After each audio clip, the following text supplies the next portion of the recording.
it wasn't even 11 guys behind the ball. They were playing in a 4-4-2 medium block at times. And yes, in the second half, they shifted to a little bit more of a low block, but it wasn't anything outrageous in terms of defensive ingenuity. And it was a lack of not only breaking them down, but finding those spaces they needed to be to work together. And for me, I was just supremely disappointed by Coutinho that, not to bring up Puig once again, but I think the more important point is Pedri, that Pedri is the better player at the moment than Coutinho. He just does more for Barcelona. He looked different. The attack looked better in the second half. I mean, even the way he presses with so much more effort. And I mean, maybe it's youthful naivety, but he doesn't get caught out of position when he's pressing either. And he helps win the ball back in a way that Coutinho just doesn't do that. And so Pedri has earned his minutes. And you could argue that, as I said, it should be Pedri starting over Coutinho, and then Puig and Coutinho, you should let them fight it out. But as we keep talking about, it's 180 million euros potentially for Coutinho. And it's the same argument for Griezmann. But I'm going to flip it on you here. We were on Griezmann a ton in the first part of this season.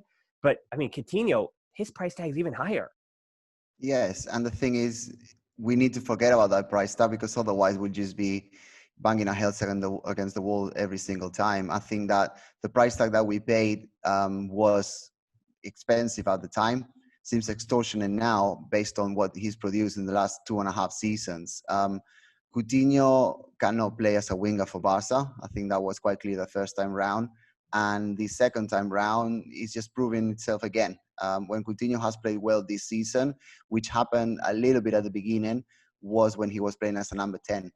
But against Cadiz, who are the team that defend the best in the whole of Spain, to be honest, and they are the team in the whole of the top 5 European leagues that have the ball the least and that are getting the better points, you know, in that terms of ratio. It was silly to play Griezmann and Messi so close to the center because they were running into each other's spaces. They were annulling each other. Martin Braithwaite, who has been so good lately, didn't have any spaces to run into because basically Griezmann and Messi were doing the running for him.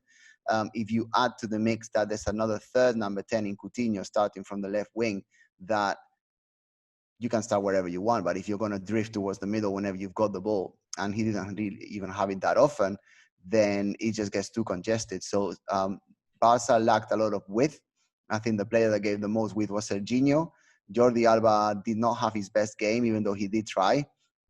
But overall, I think that Barca made it too easy for Cádiz to defend by piling and overpopulating the middle far too often without much creativity, which obviously we've already spoken about Koeman's substitutions. And I think there should have been much more variety of attacks, much more interlinking, swapping of position, and that just didn't happen. And when you've got players of the caliber in terms of their wage, in terms of their pedigree, in terms of what they've done in their careers, that just cannot beat anyone one-on-one other than Messi and arguably Serginho on the run, then it's very, very, very difficult and very tough to play a team that obviously got promoted from the second division last year.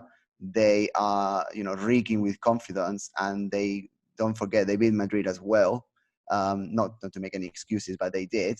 And they're doing fifth in La Liga when everyone expected them to be one of those up and down, like we call them in Spanish, ascensor teams going from the second to the first division. They seem to be here to stay. They play football, which is, in my eyes, revolting. But then again, if you look at the squad that they have, the players that they have, the funding that they have, the budget that they have, then the fact that they are playing to their strength is actually very clever of the manager. And that basically they got everything clicking, and Barca just don't. Yeah, Alvaro Savara is doing a wonderful job with that Cadiz team. As I said, it's a shame that there are no fans in the stadium, the fans in the southwest of Spain. And their reputation, they have good humor about them, but they also seem to be not necessarily an overly rowdy bunch, but just a fun bunch. And that's why it's a shame that there's no fans down in the stands down in the southwest of Spain at the moment. Again, credit to Cervera, but now Koeman has a different problem on his hands once again, where we thought that Braithwaite had solved at least the Griezmann issue. And I think he still does. I think arguably in the beginning of that game, knowing that Cadiz were going to defend in the way that they did, I think the game plan was pretty simple, and that it was to get Griezmann up in behind. And he did. There were a few runs in the first 10 minutes of the match where, or at least the first 8 minutes before the goal happened. And then because Cadiz being Cadiz, that goal flipped the entire match on its head because of an unfortunate mistake by a 21-year-old center back in Oscar Mingueza, who, for every center back in the game, he had 3 perfect games. Then he makes 1 mistake, and it's a shame he came off at halftime too. But that becomes an issue because now you've conceded that goal, and it didn't matter that it was on the road or at home, but you've conceded a goal to a defensive team like Cadiz, and you knew it would be an uphill battle after that. So as I said, you solve one problem, and 2 more seemed to pop up. And so the problem that was solved was that Griezmann, playing as using Braithwaite as a reference point, has gotten the best out of Griezmann. And the idea that Messi and Griezmann can be incorporated together, I think does work with Braithwaite as the reference point. Once you get rid of him, then the space between Griezmann and Messi, it's odd because adding that third player seems to congest it a little less because Griezmann is playing off of someone else that isn't just Messi, because that hasn't been the situation that worked. But then you throw Coutinho into the mix there. And as we've said, it doesn't work with Coutinho on the mix, and there's just not enough room for him once again. And so now you're having the argument, not even Pedri versus Coutinho, but in the starting lineup, do you keep Braithwaite in the starting lineup? He is the only number 9. Yes, he wears number 9 in the back of his jersey, but he's the only number 9 on the roster. There's not another player that you could put in that position to be a reference to Griezmann. And I mean, for me, if you're choosing between getting the best out of Griezmann and getting the best out of Coutinho, I'm going to choose Griezmann in that situation. And I mean, it's not as black and white for Koeman to have to choose between 2 of the 3 most expensive players in club history. Can Koeman at this point, in a way that Valverde wasn't, in a way that Setien wasn't, can he now once again be brave enough, or the opposite of that, can he not be so stubborn as to have to sit the guys that are the high-profile ones that they're talking about and they're being written about all over the world in the big papers? Do you have the courage to sit the guys who are out of form and who do not work well together? I think he does, and I think he should, but I understand why he didn't. I mean, if you think about it, it was a crucial match for him. It was an incredibly important match, much more important than the Champions League matches that we just sort of played recently. Barca doing really well, not conceding, scoring for fun. I think it was 11 goals in 3 matches. That's pretty significant, especially knowing where we're coming from. So with those players obviously having had a really long trip all the way to Hungary and back, I think playing the best players, or the players that get the highest salaries, made perfect sense because this was a win-win situation. Now, obviously, the way that it was organized just didn't work out, and it was about reacting, it was about modifying, it was about implementing different changes so that the team looked better. But having said that, it just didn't work out. And I think it wasn't the fact that Barca didn't dominate the game, because they did. It wasn't the fact that they didn't have enough passing and possession and, able to organize the game, moving the ball from side to side. They did. It's just, it wasn't done at a speed, and it wasn't done at a speed that was useful. It lacked purpose. It lacked profundidad. It lacked depth. And it lacked mobility up front, and all of those things that the factors that someone like Ansu Fati would have given you, something that Pedri would have done if he'd been playing on the wings, which obviously he wasn't. Dembele, if he hadn't been sort of partnered up with Alba in the same side, they probably would have had 2 different options in either side. Subbing off Serginho Dest didn't help either. But saying all of that, I think the key factor that really affected Barca's scoreline, really, the fact that basically the reason why we lost, is the fact that we had 21 attempts, and out of those, only 1 was scored, and it was a deflection, which was a pretty embarrassing goal to score. But then again, all goals actually do count. Cádiz, I don't see them complaining about the goal they scored first. So if we hadn't given away amateur-like balls like we have done in repeated games against Alaves, against Atletico, obviously against Cadiz twice, you've got Neto to blame for the first one, Ter Stegen, then you've got Mingueza that just somehow happened to be falling the wrong way, which is unfortunate. Then Alba, Lenglet, and Ter Stegen, all 3 of them collectively going to sleep.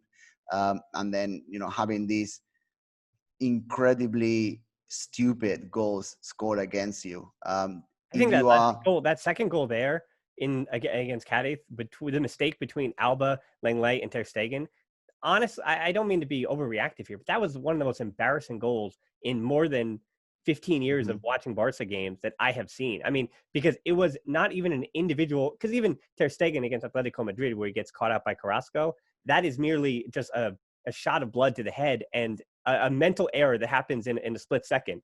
But you needed 3 Barca players to make almost premeditated mistakes. Alba could have taken an hour. Well, not really. He'll get a yellow, but he could have taken a full 30 seconds to throw that ball in well back to Langley. And then Langley could have put his body in front of it. And then Ter Stegen could have done a myriad of things after he watched the ball bounce past Langley.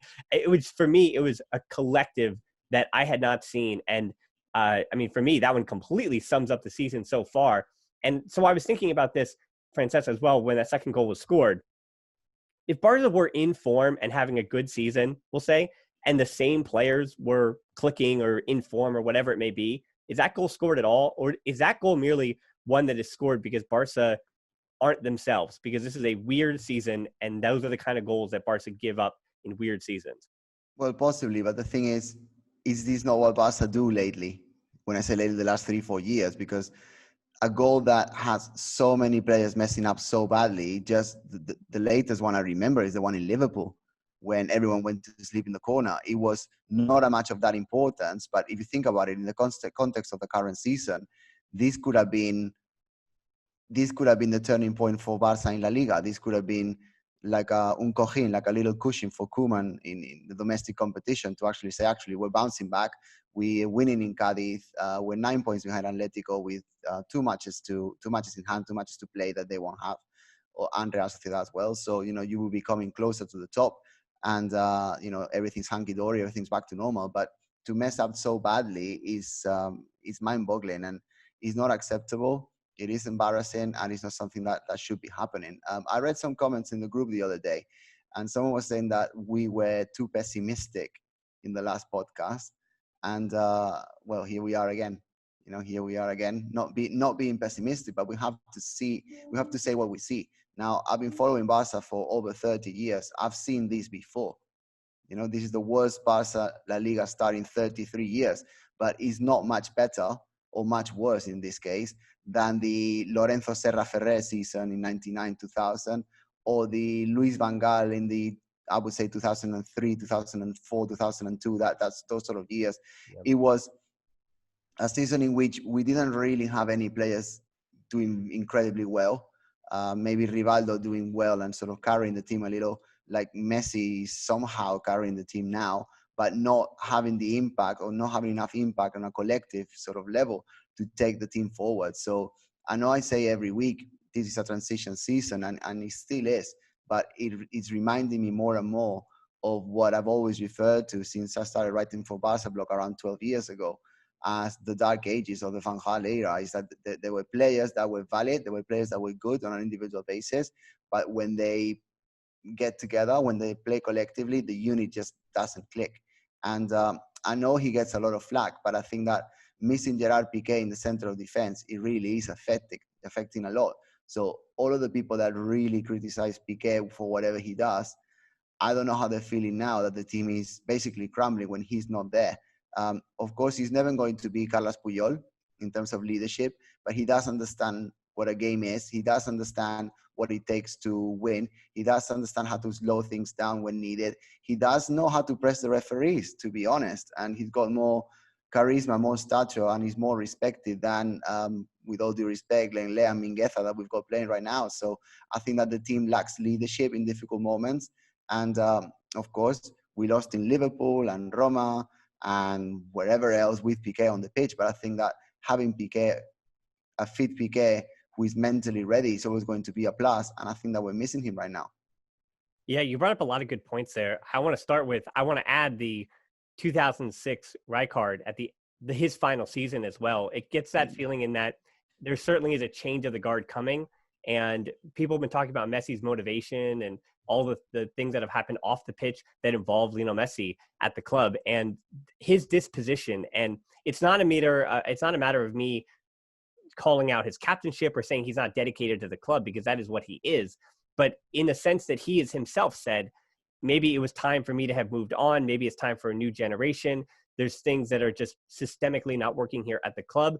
And you get that sense that, unlike when Ronaldinho and Deco weren't necessarily calling out the problems that were, or putting responsibility on themselves, that problems at the club were happening because of some of the things that Ronaldinho was up to, we'll say off the pitch, because they had done a little bit of winning.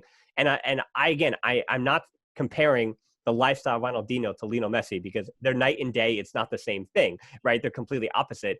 But Messi himself is, and this is accountability, he has mentioned that there seems to be a changing of the guard that should be happening, that is coming. And he's almost telling us, over the summer, he had that interview where he said, this is pretty much 2006, guys. If you really look in the mirror, I mean, that makes you optimistic for next season. But I want to also add to that point about PK, that you're right. PK at his best, yeah, he's had some form issues in previous seasons, but at least for the last 2.5 years or so, he wasn't too great in the first half of Valverde's first half, his first half of that season. Okay, got that out. But anyway, Lenglet to me is a B+ defender, and his best even is a B+ defender, and PK at his best is an A+ defender. That's what we've seen. That's what history is going to tell us. And when you look at Lenglet, his first season at Barca, came over from Sevilla, was fantastic. He's not been good this year. He's not been terrible, but he's also been Barca's only healthy center back all season long. But Lenglet has not been at his best. And so for Barcelona to not have a center back at the top level when they leave so much space in behind, and now I'm going to transition here with Busquets. You're going to watch this masterful transition here as we talk about the counterattack and how Barca, not their counterattack, but how they are beat on the counterattack and what their defensive shape looks like. When you have Griezmann, Coutinho, and Messi popping up and operating in different spaces, your press A is completely out of position at all times, and that puts a heavy emphasis on the mobility of your two defensive midfielders in that double pivot in De Jong and Busquets.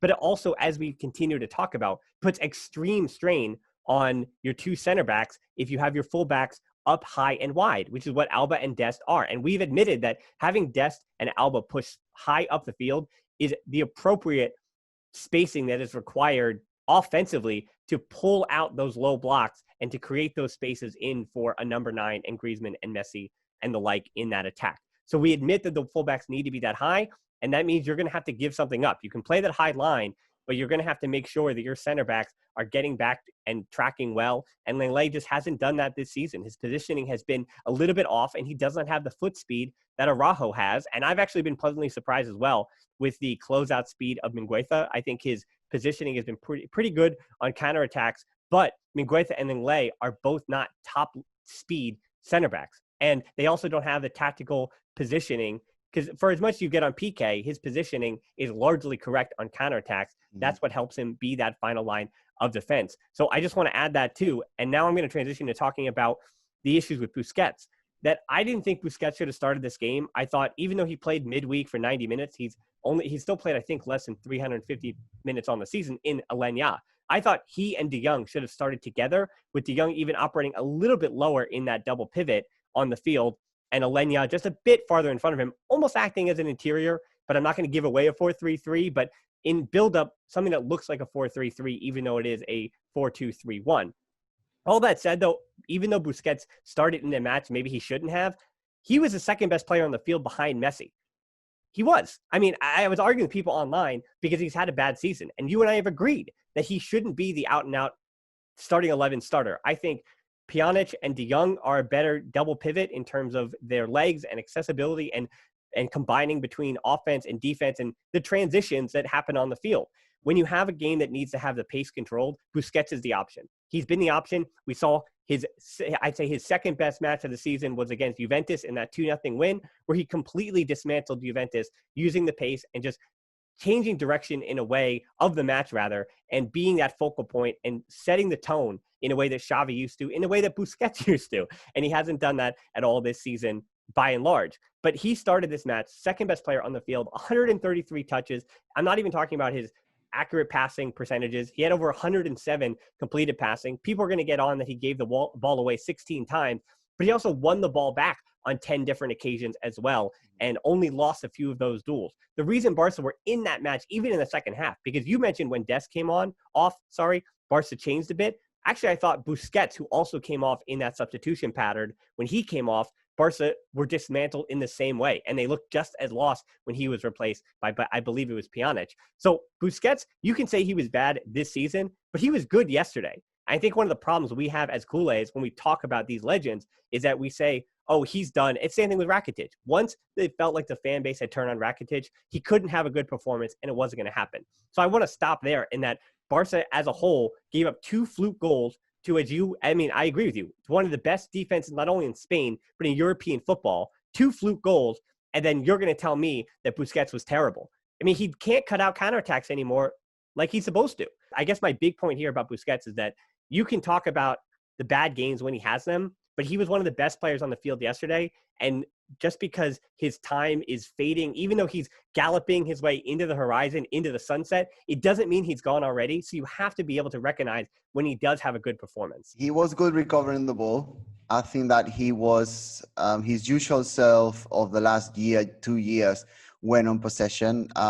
I do think that he looks for Messi very, very often now. I think that is something that he needs to change, to be honest. If you think about it, the last game when we played in Europe away, that obviously we won convincingly. When Messi was not playing, then the team played differently. If you then go to Cadiz away, a win-win situation, you have to win it. There's no other option. You've got Busquets in the starting 11, normally looking for Messi whenever Messi is available. You've got Jordi Alba, who pretty much does the same thing. That's already 2 players that connect the same way a lot of the time. When you've got Griezmann running into Messi's space, then if Busquets could obviously have the 2 choices with Griezmann and Messi sort of running into the same space, the ball always goes to Messi. So you therefore don't empower Griezmann to make the difference. Then I think that is the key reason why culés are saying that Busquets should have been replaced. I don't think he was bad. I think he could have been playing a little bit faster. I think that because Busquets plays the way he does, he, in terms of, to be honest, in my eyes, he's lost the game down a lot of the time lately. But, you cannot really blame the guy if there isn't an attacking option that is all the way open to the wing, especially the right wing, given the position that he was playing. So I think that the system that was being played, that didn't enable him to distribute the ball as quickly and as wide as he would have liked to. And because he didn't have those options, or he didn't have those options in the terms that he trusted those options well enough and deeply enough to release the ball quicker. I think that's probably what people are referring to. I think that obviously Busquets, there was a couple, and we're used to this. We've been watching the guy for 15 years, but there are several occasions in which he's got the ball at the edge of the box, for example, and he doesn't just take a shot. There were 2 very clear ones in which he sort of lobbed the ball over to Jordi Alba that was coming from Russia on the side. There wasn't any need to do that. He could just take in a shot. It's what Deco used to do all the time, and the way that Deco used to play in those situations reminds me of what Pjanic used to do at Juventus that he's not doing with us just yet, which is just take a shot. Just take a shot. And if it deflects on someone's backside and goes in, it's a goal.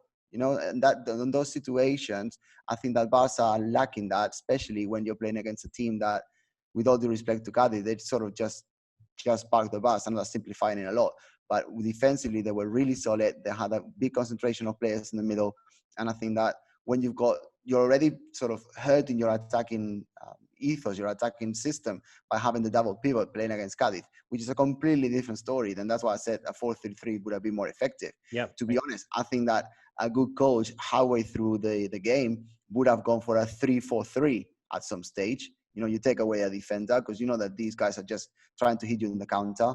But when they do that, if you've got a fast enough centre back and clued up right back and left back, then you may be able to counter it. But obviously, that's not a solution that Koeman thought about.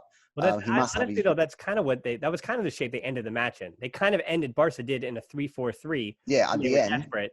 Or you could call it a 6 up top. I mean, depending on what you're going to call it at the end of the game. Yeah, that's what I mean. I think that was done more about desperation. Koeman looking at the bench and saying, right, who do I have how can I make my attacking players play, and then just sort of shifting the drawing, the formation to suit that, rather than a pre-planned option in which you really know what you're going to do next. And I think that Koeman, a lot of times, especially when we've lost, obviously, he tends to plonk a lot of attackers and just see the work, when actually by doing that, you are eating into each other's spaces, and you're actually, the amount of effectiveness is decreasing as a result. Sometimes less is more. And I think that what Barca lacked was width. And I think that has to be the way, because it enables players like, for example, Braithwaite to run into spaces that otherwise are occupied.